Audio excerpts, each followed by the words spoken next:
Dricus, great to see you. Welcome to Perth. Last time I saw you, it was in Sydney for the PR tour. How does it feel to be here this week now, ensconced in the city and on the eve of one of the most anticipated fights in UFC history?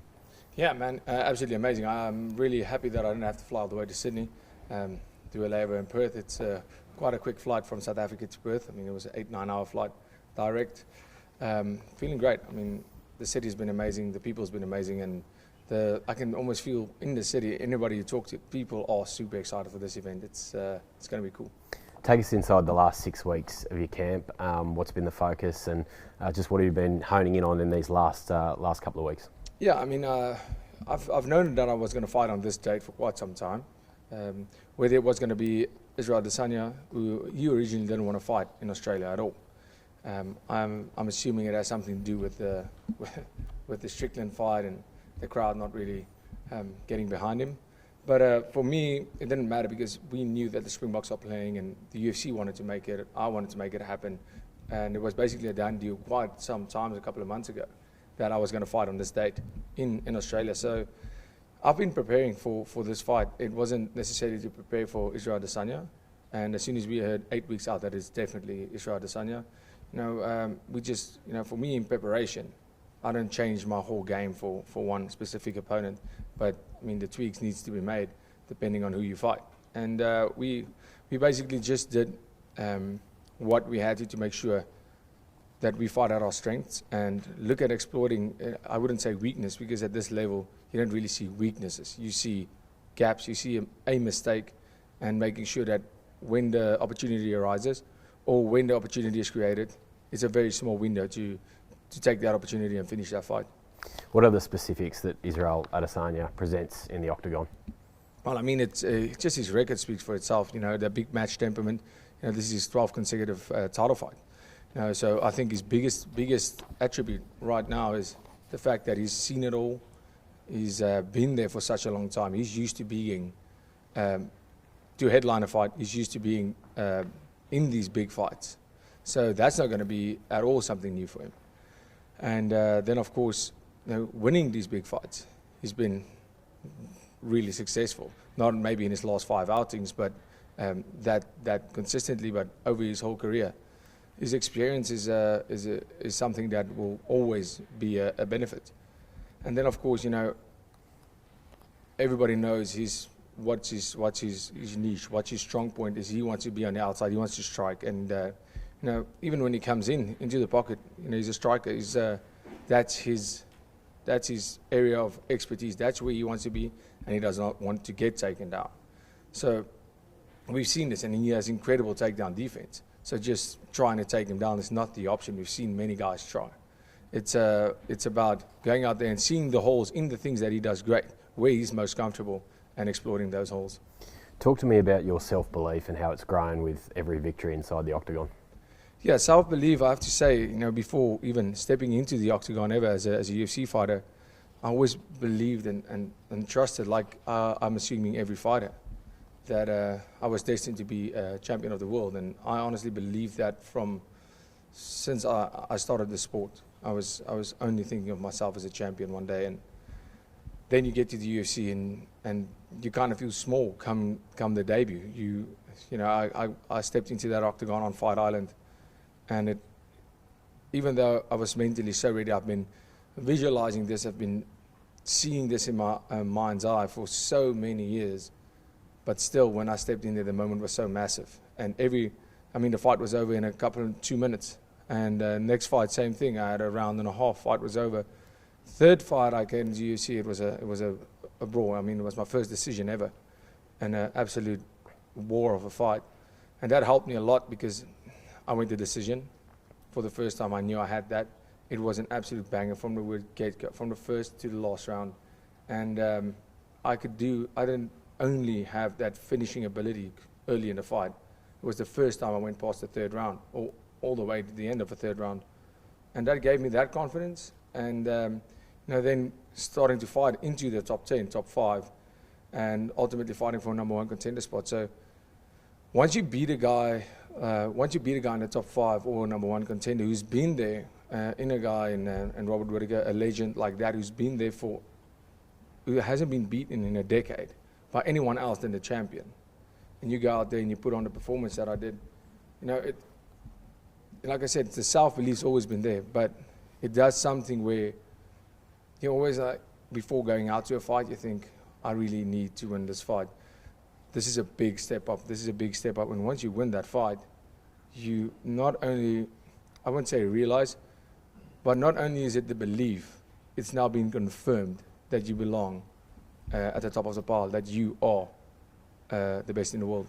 There was a heated face-off here about 6 weeks ago. You looked into Israel's eyes. What did you see? Yeah, I mean, the big thing is, you know, stepping in. I actually said that I think he lost the fire, and I said I stand corrected on that. I don't think he lost the fire.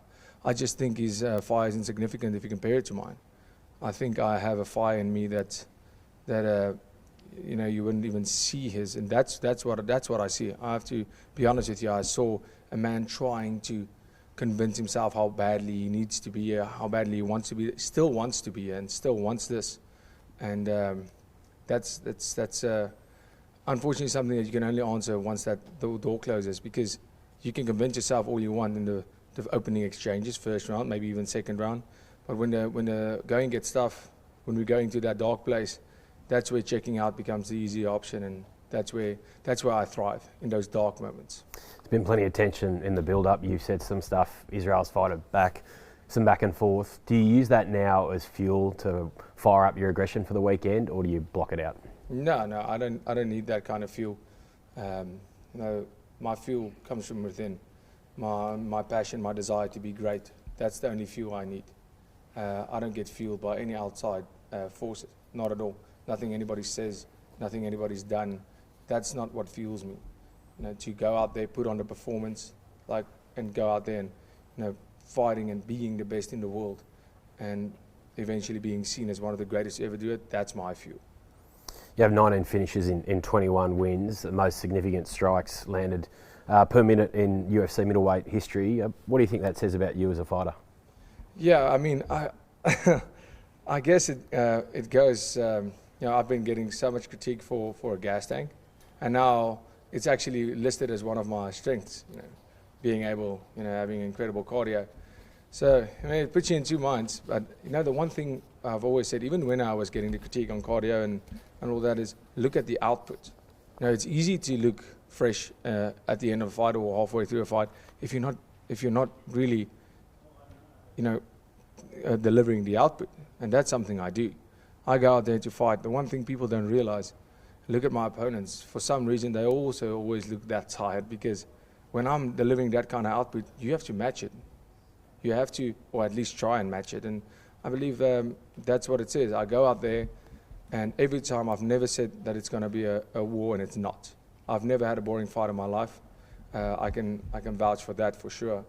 And I mean, the finisher speaks for itself. I go out there and I try to always finish a fight, and you know, give the crowd the show that they deserve for paying that much money for a ticket. Is there an element of the unknown to Israel this week, given he's been out for a year, has been talking about some changes that they've made at City Kickboxing? Yeah, I think the biggest surprise doesn't come from his side. It doesn't come from my side. I think when it comes to any fight, to be honest, it's always a surprise. That is the scary factor of any fight. You know, I've never stepped in there with Israel Adesanya. So no matter what game plan he brings, no matter what style he brings, maybe he shoots for a takedown. You know, I don't put that. You know, he said something about he wants to submit his own opponent. His next opponent. I don't think that's the case. But if it so be it, I'm a complete mixed martial artist, and that's why I'm champion of the world.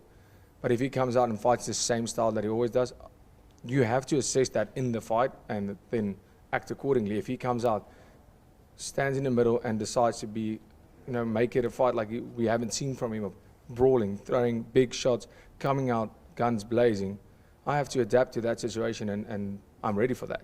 So I have never fought him, so the element of surprise is there regardless of what he does. The atmosphere for Volk's fight last year was off the charts. There's going to be clearly thousands of Springboks and Dricus Du Plessis supporters in there on RAC Arena on Sunday. What are you expecting there? Yeah, I mean, it's very exciting to. I mean, we did a meet and greet this weekend, at the Bocktown when the Springboks and the Wallabies were playing in Brisbane, and I mean there was 2,000 Springboks there. I mean, not necessarily all of them Springboks, but there were 2,000 people there. There's a big South African community living in Australia, and especially in Perth. It's amazing. I mean, to have, and I mean, the amount of people that's, you know, it's not that far of a flight like the United States necessarily, so people can fly in from South Africa, and now they have to, on Friday we have a show of South African artists that are performing on Friday. Saturday we have the Springboks playing, and then on Sunday we have the fight. So this made it worth it for so many South Africans to fly in, to come and, you know, do it. You can do 4 days like that, watch the rugby, watch the show, watch the fights. So, I mean, just to have, just to see the South African flags there is going to be amazing. I wouldn't know if I'll be a crowd favorite necessarily. I haven't been up until this point in my whole UFC career, but you know, it's going to be amazing. Just the more South Africans I get to share this with, the better for me. I love it. Finally, how do you envisage then the path to victory on Sunday? Yeah, I mean, my path to victory is going to be, you know, sticking to a game plan, not getting over ego, not